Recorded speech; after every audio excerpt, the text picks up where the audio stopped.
यूं तो इस देश में चुनावी मुद्दे कई होते हैं, वार पलटवार भी कई तरह के होते हैं, लेकिन आमतौर पर दो सियासी पार्टियां आमने सामने होती हैं, एक दूसरे पर वार पलटवार होता है। लेकिन महाराष्ट्र के महासंग्राम में एक नया ट्रेंड सामने आया है। यहां धर्म वर्सेस धर्म की लड़ाई चल रही है। एक तरफ मुस्लिम धर्मगुरु चुनाव को लेकर फतवे जारी कर रहे हैं, मुसलमानों के वोटों का ध्रुवीकरण किया जा रहा है। वहीं अब चुनाव में हिंदुओं के लिए भी पहला फतवा जारी कर दिया गया है, जिसका नाम दिया गया है धर्मादेश।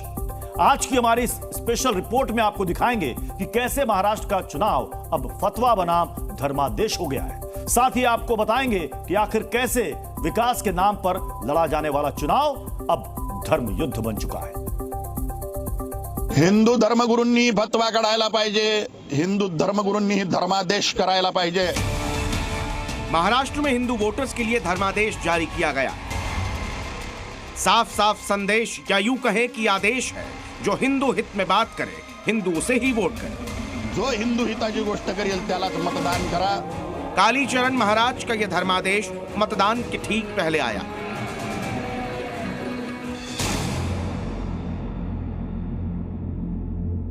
महाराष्ट्र के सियासी संग्राम में इस बयान से नया ट्विस्ट आ गया है, क्योंकि अभी तक चुनाव को लेकर कथित फतवे जारी हुए, मुसलमानों के वोट के लिए पर्चे बंटे, मुस्लिम वोटर्स को किस पक्ष में वोट करना है उसके लिए आदेश जारी किए गए। लेकिन यह पहली बार है जब हिंदू वोटर्स के लिए धर्मादेश आया है।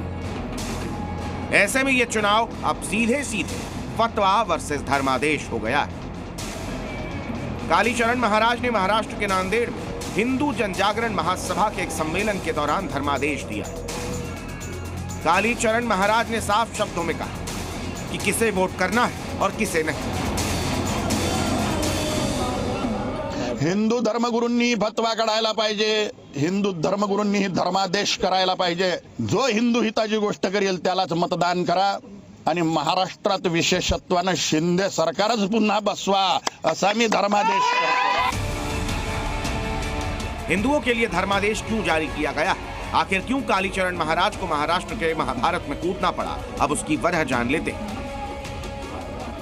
गुरु बिन भवनिधि तरहि न कोई, जो हरिबिरंच शंकर सम होई, ये धर्मादेश होता है और वो अभी बहुत ज्यादा आवश्यक है हिंदुओं को जगाने के लिए। धर्मादेश की सभी हिंदुओं, साधुओं को, धर्मगुरुओं को मैं आह्वान करता हूं, अपने अपने क्षेत्र के अपने अपने अनुयायियों को दिशा निर्देश करें।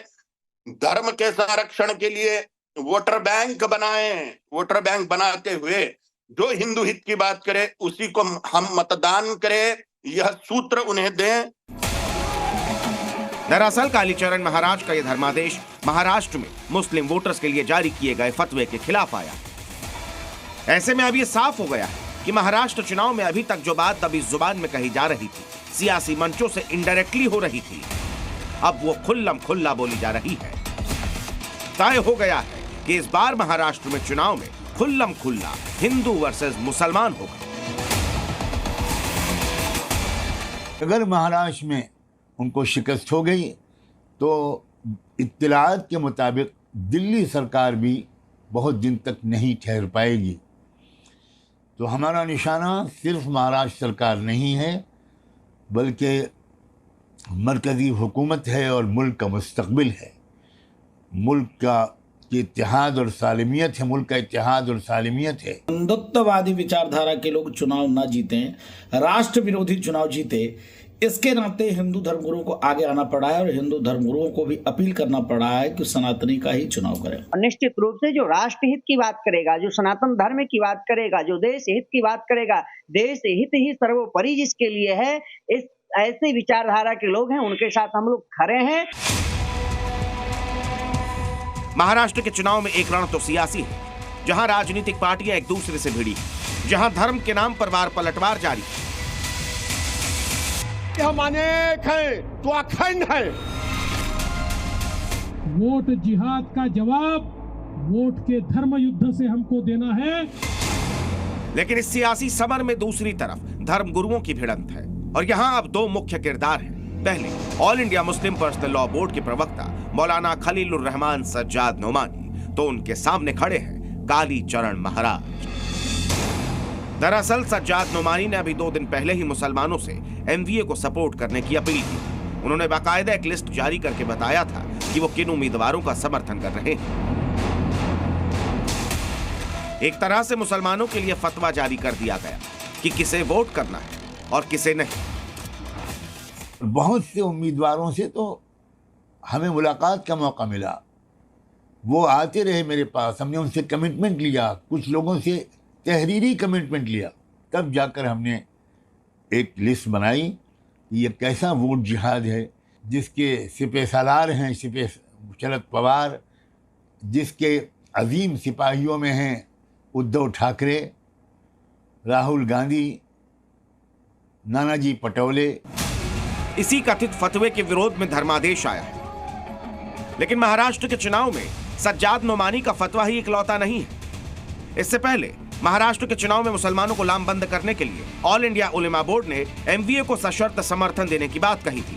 इसके अलावा 400 एनजीओज भी मुसलमानों से महाविकास अघाड़ी को वोट करने की अपील कर रहे हैं।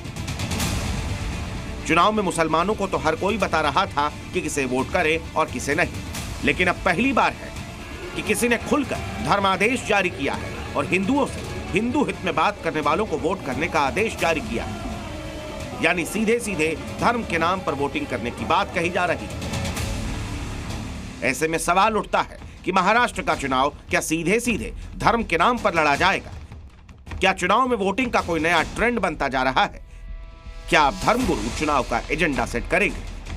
क्या विकास के नाम पर राजनीति के दौर का अंत होता जा रहा है?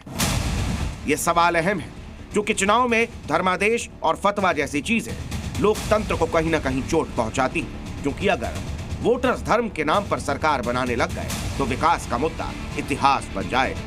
ब्यूरो रिपोर्ट, जी मीडिया।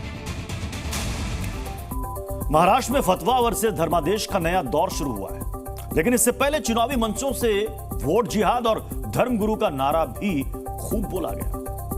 एक तरफ जहां धर्मगुरु भिड़े हैं तो वहीं इसी तरह के मुद्दे पर नेताओं के बीच भी खूब भिड़ंत हुई है।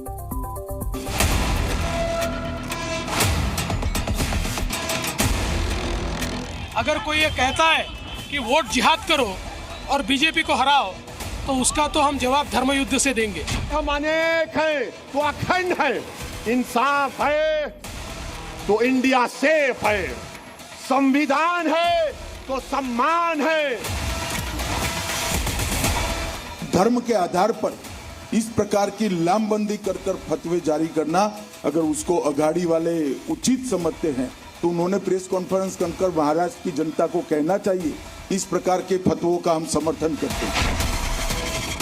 वोट जिहाद का जवाब वोट के धर्म युद्ध से हमको देना है।